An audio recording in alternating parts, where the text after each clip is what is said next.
ये बताइएगा कि आज 3 दिन हो गए सिंध हाउस पर जो हमला हुआ, एक एफआईआर वो जो पीटीआई के कारकुनान और एमएनए पर काटी गई, दूसरी एफआईआर वो है जो आप लोगों ने एप्लीकेशन दी हुई है और उसके ऊपर इस्लामाबाद पुलिस ये कहती है कि ये इस एप्लीकेशन के ऊपर एफआईआर नहीं काटी जा सकती।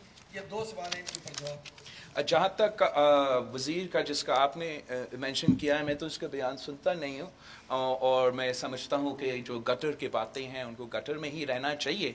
जहाँ तक आपका दूसरा बयान है, दूसरा सवाल है, सिंध हाउस पे जो हमला हुआ वो वफाक पे हमला था।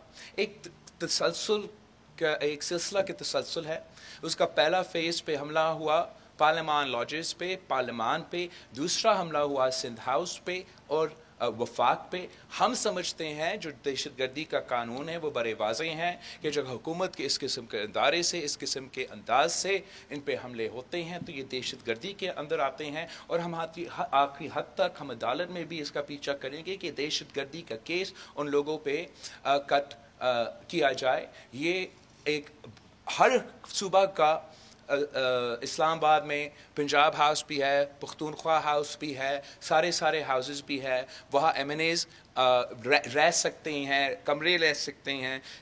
सिंध हाउस में चीफ जस्टिस भी था, एमएनएज का ख़ानदान भी था, उनका शायद ख़ानदान भी होगा। तो ये एक बहुत संगीन हमला है जिस पे एक सख्त रद्द अमल सामने आना ज़रूरी है।